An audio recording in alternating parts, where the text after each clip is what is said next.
Bien, bienvenidos queridos estudiantes a nuestra videoclase virtual del curso de Historia. El día de hoy vamos a estar desarrollando un nuevo tema acerca del poblamiento del Perú, ¿no? Exactamente vamos a conocer el periodo lítico. Ya vamos a pasar a conocer cómo es que empezaron a vivir, ¿no? Estos primeros hombres, exactamente de qué tal vez se alimentaban, por qué razón empezaban a mostrar alguna especie, digamos, algo similar a lo que se podría denominar como cultura, ¿no? Claro, que no tal cual, que no tan compleja como una cultura como conocemos hoy en día,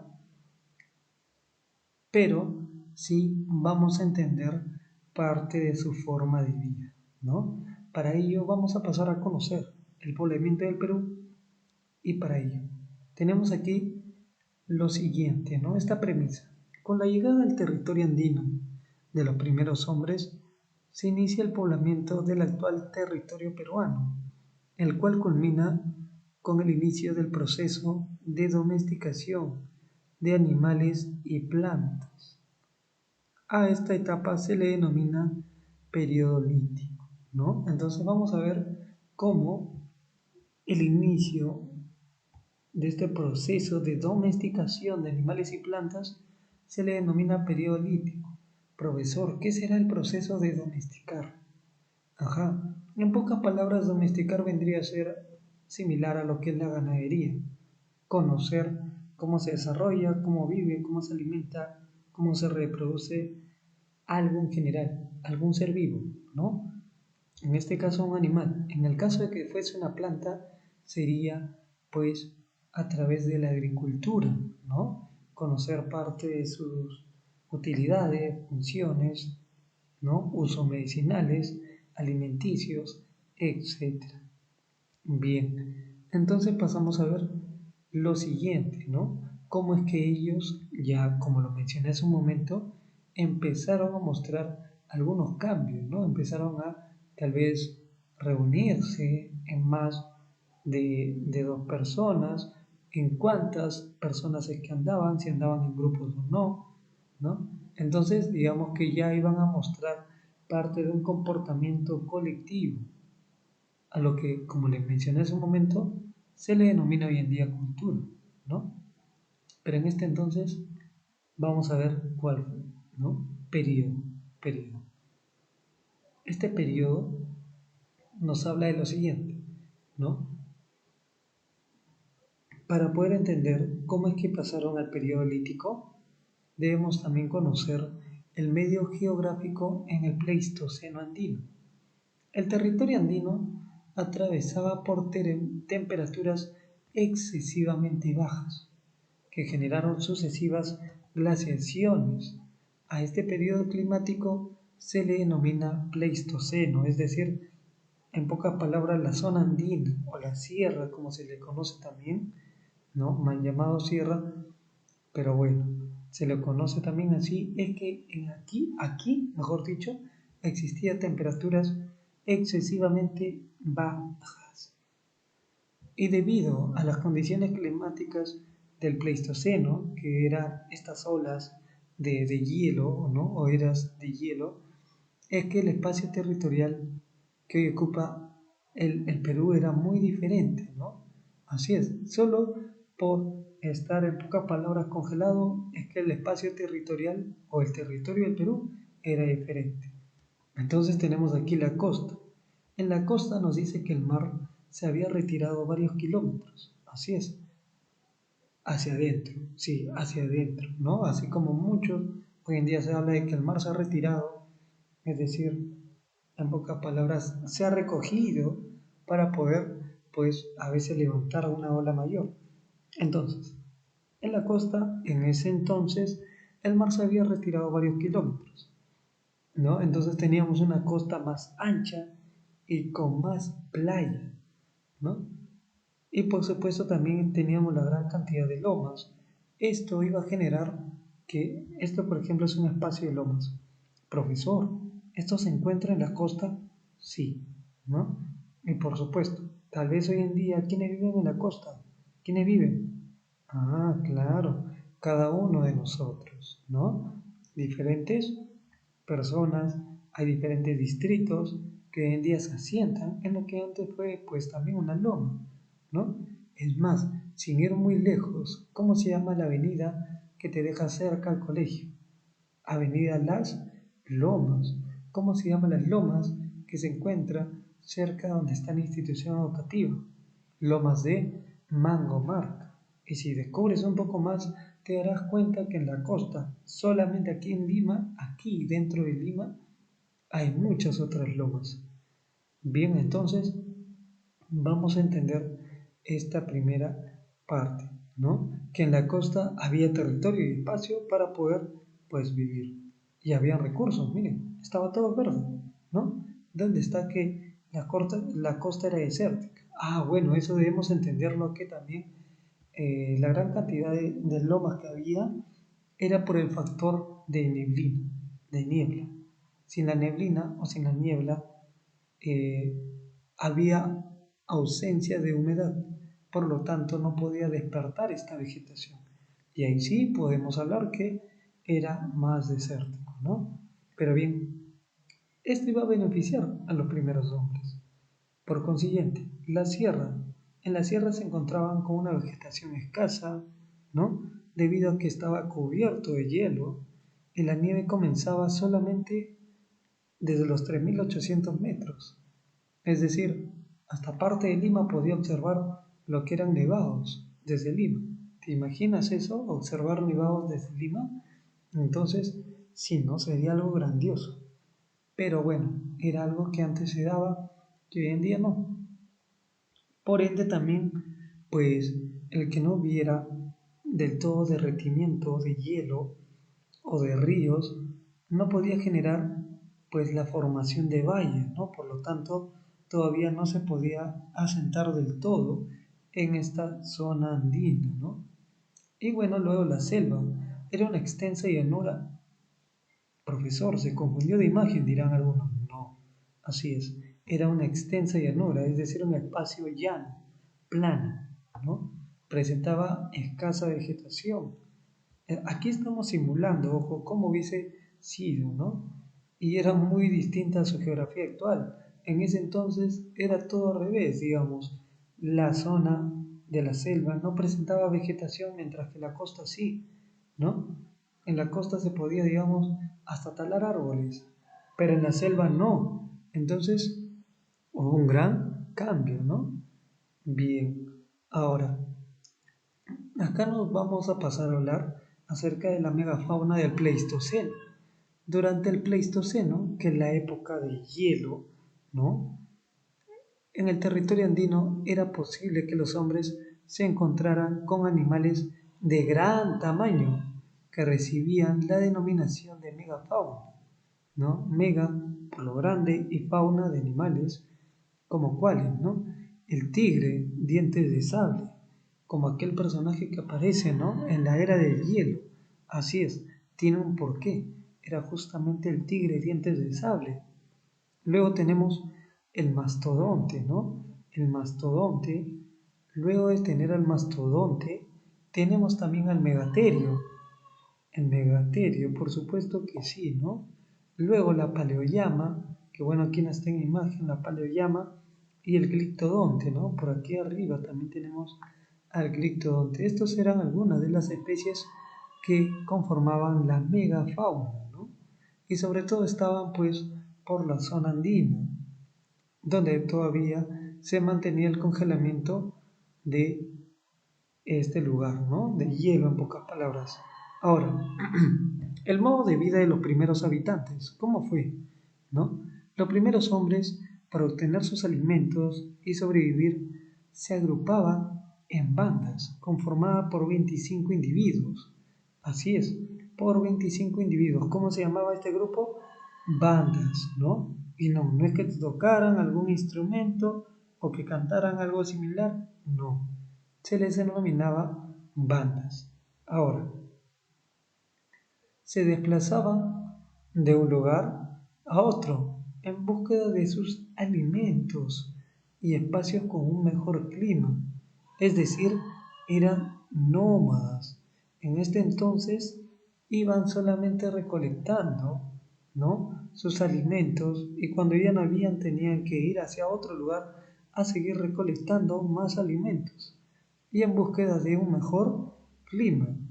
Utilizaron la piedra, la madera y el hueso para crear sus instrumentos, ¿no? En la sierra nos dice que los hombres ocuparon cuevas y también utilizaron abrigos naturales de la región andina. Y también aquí realizaron las pinturas o las famosas pinturas rupestres, ¿no?, donde justamente representaban pues el estilo de vida que llevaban en ese entonces. Y también vamos a ver qué representaba mucho más allá. Ojo, recordemos este dato. Y bien, también tenemos la casa de la megafauna, ¿no? Aquí en la sierra se daba este tipo de casa porque justamente como les comenté, la megafauna pues se encontraba en parte de la sierra, ¿no? Estos grandes animales. Y bueno, la recolección también de raíces y frutos.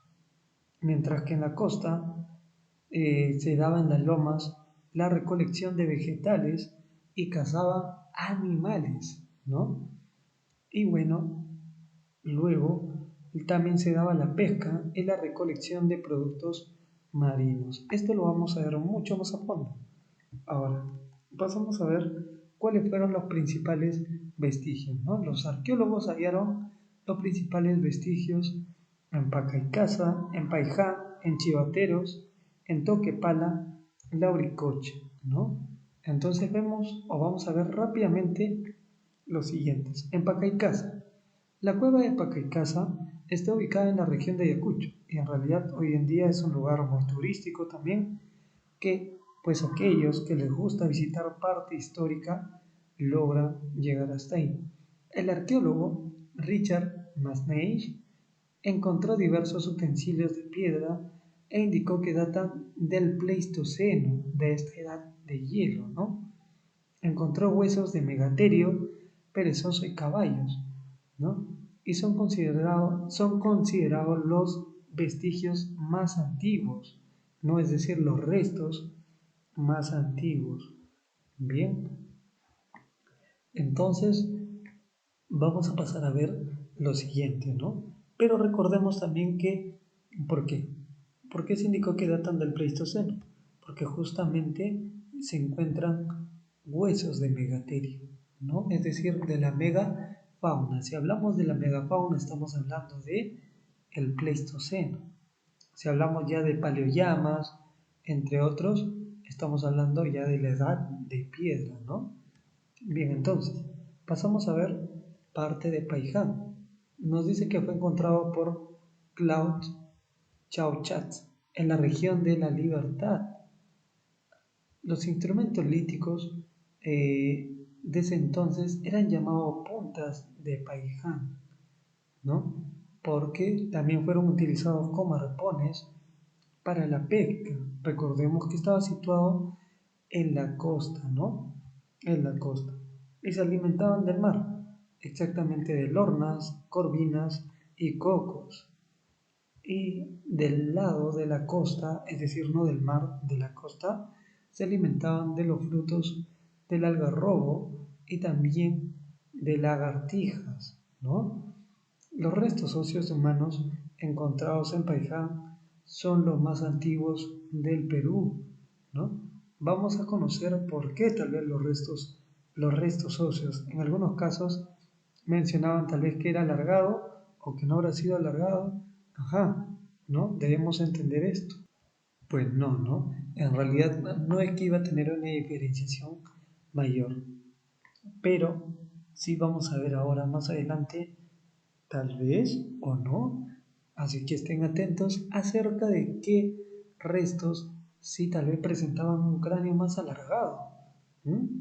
Pero mientras tanto vamos a reconocer aquí que en Paiján es donde se encuentra el hombre más antiguo del Perú, ¿no? Se encuentran los restos óseos de humanos más antiguos del Perú. En el anterior fueron los restos ya, de vestigios más antiguos, que viene a ser, digamos, en otras palabras, esas huellas o rastros que han podido dejar aquí, en Paca y Casa, ¿no?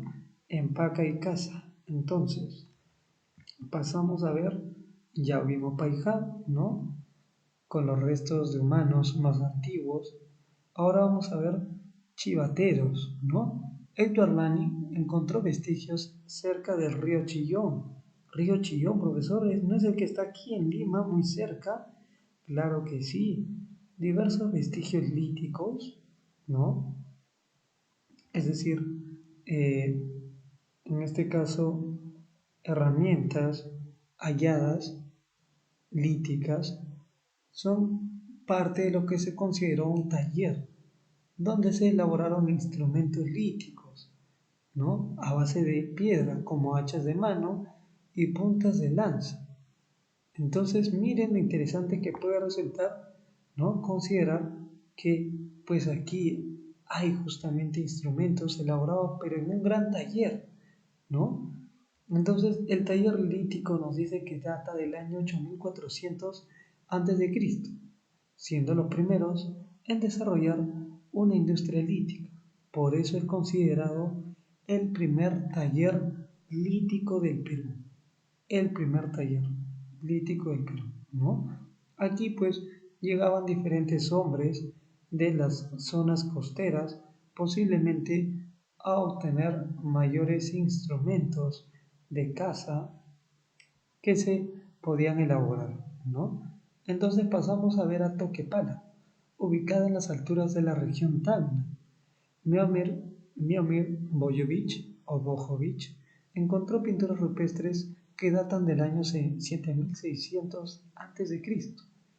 Encontró el Chaco, entre comillas, ya que eran las escenas de hombres cazando guanacos.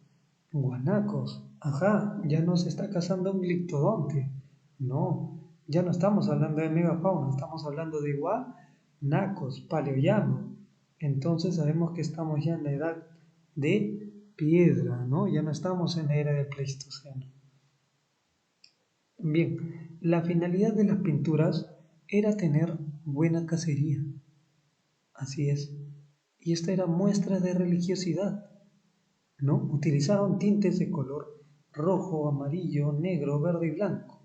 Y eran considerados las pinturas rupestres más antiguas del Perú y representan las primeras muestras, como ya les mencioné, de religiosidad, porque ellos dibujaban justamente estas pinturas rupestres con el objetivo, ¿no?, de pensar que eso les daría una mejor cacería, que iban a poder ir y cazar, pues, o tener, en pocas palabras, una buena caza, ¿no? Una caza de animales. Bien, entonces era ya muestra de religiosidad también. Y luego tenemos a Lauricocha, ¿no? En la región Huánuco se encuentra la cueva de Lauricocha. Augusto Cardich encontró entierros rodeados de ofrendas correspondientes a los esqueletos humanos, de formación intencional de cráneos. Aquí es donde justamente vamos a ver esta deformación de cráneo, ¿no? Ya que son alargados y pues hay dos teorías. Uno nos menciona que es por la diferenciación social que ellos querían tener y otra por motivos estéticos. Por motivos estéticos, imagínense tener el cráneo alargado, ¿no? Qué estético y qué doloroso habrá sido tal vez, o cómo es que hayan podido realizarlo. Ajá, despierta ese bichito de curiosidad para que puedan seguir ahondando en esa parte. Pero bien, los restos óseos encontrados son los segundos más antiguos del Perú y el vestigio más completo del periodo lítico, ¿no? Bien, entonces una vez que hemos visto algunos de estos lugares, ¿no?, algunas cuevas con vestigios, vamos a pasar a desarrollar la actividad rápidamente. Primero, verificando el aprendizaje. La número 6. ¿En dónde se selló el posible taller lítico? Ajá, en Lima, ¿no? Correspondiente a la tradición costeña, ¿no? Así es, muy bien. Luego vamos a pasar a ver que después del taller lítico, donde diferentes habitantes de la costa podían acercarse, nos dice la número 7, ¿no? O nos pregunta, ¿cuál es un vestigio de un poblador peruano que no corresponde al periodo Holoceno? Así es, el vestigio de un poblador peruano va a ser el siguiente, ¿no? Va a ser el de Toquepala. Ajá, el de Toquepala, ¿no? ¿Por qué? Porque nos menciona que no corresponde al periodo Holoceno, ¿no? A este periodo, digamos, donde ya empieza a verse un poco más los cambios y sobre todo empezamos a ver ya no megafauna, sino paleoyamas, ¿no? Así es, o guanacos. Entonces, esto ya está en la edad de piedra. Y aquí nos dice que no corresponde al Holoceno. Entonces va a ser Toquepala, ¿no? Así es. Bien, pasamos al siguiente. 8. Señala un vestigio que no corresponde al periodo lítico en este caso. Ajá, lítico. ¿Cuál va a ser? El hombre de guitarrero, ¿no? El hombre de guitarrero. 9. Evidencia arqueológica correspondiente al periodo lítico, pero hallado en la actual región de Huánuco. ¿Cuál es? Va a ser en Lauricocha, ¿no? En Lauricocha. Muy bien, y por último, las pinturas rupestres de Toquepala fueron descubiertas por quién? Ajá, por, o mejor dicho, fueron descubiertas en y por, ¿no? Fueron descubiertas en la Cueva del Diablo y por Miomir Bojovic y Emilio González, bueno, que nos menciona ahí como aporte, ¿no? Entonces, ya tenemos resuelta parte de nuestras 5 actividades que debemos resolver en videoclase y de esta manera vamos a resolver las otras 5 de manera presencial. Así que estemos muy atentos a poder realizar esta actividad también en clase. Y bien, no debemos irnos sin recordar parte de lo aprendido, ¿no? En primer lugar, recordar que el poblamiento peruano o el poblamiento de Perú se basa más en el periodo lítico, ¿no? Este proceso de transición de lo que fue la caza de megafauna al proceso de caza de lo que fueron las paleoyamas, ¿no? O también llamado el chacu, la caza de los guanacos, la edad de piedra, los instrumentos de piedra, cómo empezamos a sentarnos en la costa y así sucesivamente vamos a ir viendo este proceso de cambio que se asemeja cada vez más a algo primitivamente similar a como vivimos en hoy en día, ¿no? Bien, entonces esto ha sido todo y nos vemos en la próxima clase.